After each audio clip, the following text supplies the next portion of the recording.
Mayor Gautam देवले पाम्पिङ स्टेशनमा गएर खानेपानीको समस्या समाधान गर्न पहल गरे। नगरवासीको खानेपानीको समस्या समाधानका लागि मेयर गौतम देवले निरन्तर प्रयास गरिरहेका छन्। खानेपानीको समस्या छ कि छैन भनेर दिनभर अधिकारीहरूसँग कुरा गरे।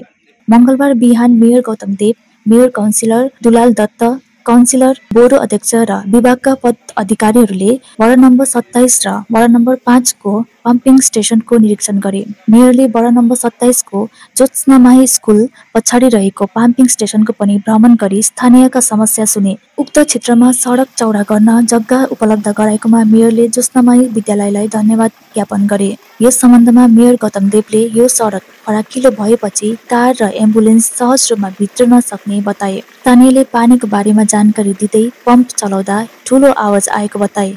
बिमारी र वृद्धहरूले घरमा समस्याहरूको सामना गर्छन्। गौतमले समस्या स्वीकार गर्दै यस विषयमा इन्जिनियरसँग कुरा गरेर आवाजमा केही काम गर्न सक्ने बताए। এটা কাজটা ক্রিটিক্যাল কাজ আমরা এটা করেছি, করে এই আয়রন রিমুভার এটা করাতে এটা 28 নম্বর ওয়ার্ড 27 নম্বর ওয়ার্ডে জায়গায় জায়গায় জলটা ভালো যাবে। এখানে এটা বাউন্ডারি ওয়াল করা, এই যে রাস্তাটা একটু ওপেন ছিল, এখানকার মানুষজনের আপত্তি ছিল, আপত্তির সঙ্গত কারণও ছিল। এখন আমরা প্রাইমারি কাউন্সিলের সাথে কথা বলেছি, আমরা 1.5 মিটার আরও জায়গা জ্যোৎস্নাময়ী স্কুল খুব কৃতজ্ঞতার সাথে ওদের ঋণ শোধ করছি, আমরা বোর্ড টোডও লাগিয়ে দেবো।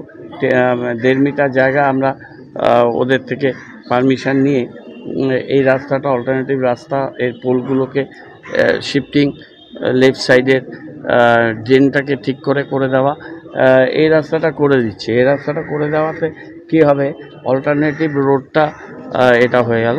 আর এখানে আয়রন রিভারের কম্প্রেসারের সাউন্ড বেশি আছে, আর বাকি সাউন্ডটা অনেক কম, কিন্তু আমার কানে ওই সাউন্ডটাও একটু বেশি মনে হলো। আমি পেয়েছি, ইঞ্জিনিয়াররা এসছেন, ওদের বলেছি এটা ট্রায়াল রান চলছে, আগামী 7 দিনের মধ্যে সাউন্ডটা একদম মিনিমাম টু মিনিমাম জায়গাতে ওরা নিয়ে আসবে। আমি আজকে দেখে গেলাম, আজকে হচ্ছে কত তারিখ, 14 তারিখ। আমি 21 অথবা 22 তারিখে আবার আসবো, আবার এসে ওনাদের নিয়ে এটা ফাইনালি আমি আরেকবার দেখে যাব।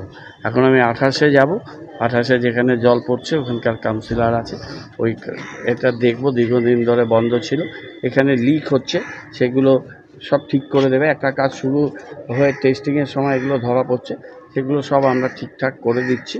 জল জমবে না, ড্রেন আউট করে বের করে দেওয়া হবে।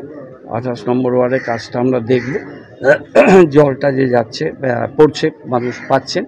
এবং তারপর মুনিবাবা আশ্রমে যেটা আয়রন রিভার প্লান্ট লাগানো হয়েছে, সেখানে একটা ড্রেন তৈরি হয়েছে, যে ড্রেনটা দিয়ে ওই আয়রন কন্টেন্টটা জল বেরিয়ে যাবে। বহুদিন ধরে সেটাকে আমরা অপারেশনাল করতে পারছিলাম না, সেটা অপারেশনাল হয়ে গেছে। লাস্ট মিটিংয়ে 30 তারিখের মিটিংয়ে আমি বলেছিলাম যে 7 দিন টাইম দিয়েছিলাম, সেটা 7th of May, আজকে 14 তারিখ, আরও 7 দিন এক্সট্রা টাইম ওরা পেয়েছে। এইটা করে আমরা 5 নম্বর ওয়ার্ডের কাজটাও যাব। এই জলটা কবে থেকে মানুষ পাবে?